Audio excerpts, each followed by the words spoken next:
Bonjour à vous.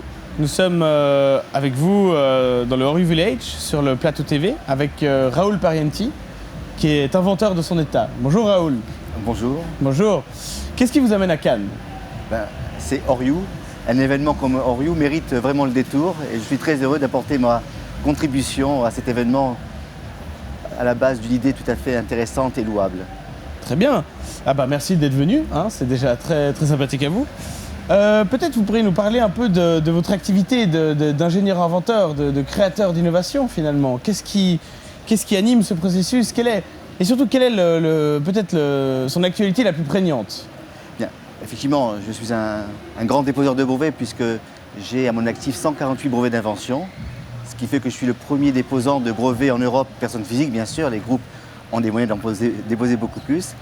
Et en fait, parmi les inventions que j'ai faites, la toute dernière, qui s'appelle Pure Sand, est une application que j'ai fait breveter en novembre dernier et que j'ai développée en partenariat avec une jeune société, une start-up niçoise qui s'appelle Tokidev. C'est quoi Pure Sand? C'est une application qui va permettre aux malentendants d'entendre clairement. Dans un premier temps, l'application va évaluer votre déficit auditif, oreille par oreille, fréquence par fréquence, autrement dit réaliser ce qu'on appelle un audiogramme. Puis aussitôt après, les sons vont rentrer par le microphone de votre iPhone et vont être réinjectés oreille droite et oreille gauche avec une correction personnalisée. Pour faire court, que fait Pure Sand? À très peu de choses près, ce que font les appareils qui coûtent 3 à 4 000 euros, mais ça ne coûte que 19,99 euros.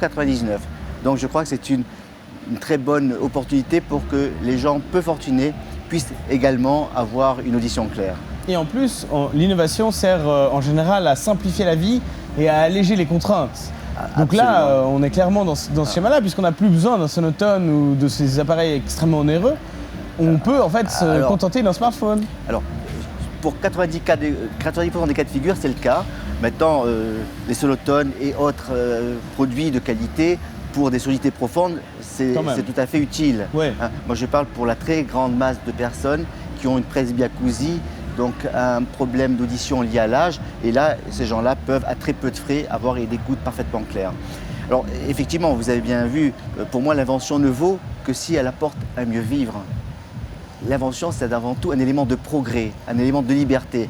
Alors aujourd'hui, tant pis pour les objets connectés qui pleuvent, si un objet connecté crée plus de contraintes que de liberté, pour moi, ce n'est pas l'innovation. Non, c'est ce qu'on disait tout à l'heure, le but serait dépassé finalement. Absolument, c'est ça. Absolument, exactement. Un peu comme d'une manière générale dans le monde de l'innovation, quand on parle de protéger la propriété intellectuelle des inventeurs, certes, mais à condition que ça n'entrave pas cette même innovation. Est-ce que vous êtes d'accord là-dessus? C'est clair, d'ailleurs la vie d'un brevet est limitée dans le temps.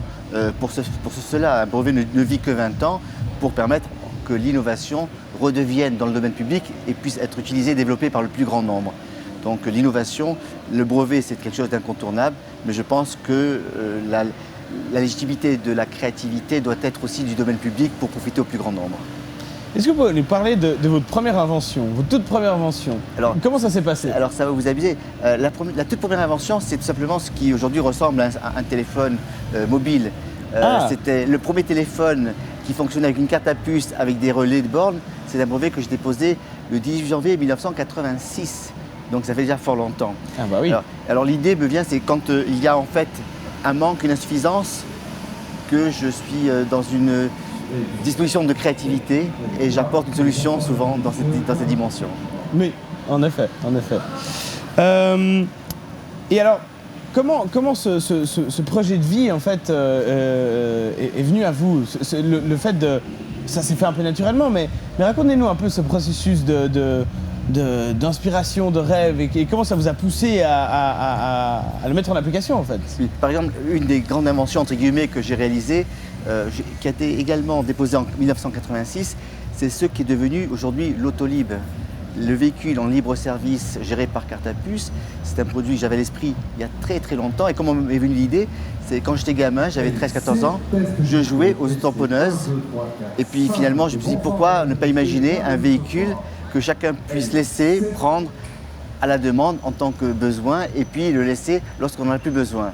Et je pense, d'ailleurs je vais faire une annonce qui est intéressante, c'est que peut-être le plus grand projet de ma vie, le projet d'une vie, parce qu'on a tous un projet d'une vie, fera l'objet d'un film qui sera diffusé sur YouTube, a priori fin août, et qui est le produit qui va changer, je crois, la vie de la cité, redonner le sourire dans la cité. Chacun comprend qu'aujourd'hui, la voiture individuelle, c'est magnifique, c'est très bien, mais c'est dépassé. On imagine mal dans 2 siècles encore le véhicule individuel. Et je pense que la solution qui va être proposée, c'est une grande surprise et qui annonce très sympathique. Elle s'appelle Reva 2, Rêve à 2. Rêve à 2, voilà. C'est le titre du... C'est le titre du produit qui fera l'objet d'un film d'animation qui sera sur tous les YouTube de la planète en plusieurs langues à la fin du mois d'août 2015. Est-ce que ce petit film d'animation a déjà un titre? Ben c'est le titre de l'invention qui s'appelle Rêve à 2. Rêve à 2, justement. Et puis il y a aussi un autre titre qui est encore gardé secret. Très bien. Parce qu'il dévoile l'invention. Eh bien, Raoul, pour conclure cette très sympathique interview, si vous aviez un message à adresser au monde qui nous regarde, qu'est-ce que ça serait? Ben, je pense qu'aujourd'hui, l'homme a fait des progrès extraordinaires au niveau de l'esprit. Maintenant, il faut qu'il développe la même chose, mais au niveau du cœur. Il faut qu'il comprenne qu'il n'est plus un individu, mais qu'il fait partie d'un tout. Notre planète est en souffrance, chacun sait.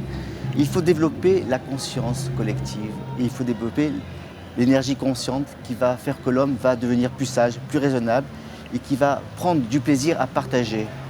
Le vrai bonheur, c'est le partage. Le vrai bonheur, c'est le partage. Ce sera le mot de la fin. Merci beaucoup, Raoul Parenti, inventeur de votre état. C'est un plaisir de vous avoir sur ce plateau et à très bientôt. Merci, merci.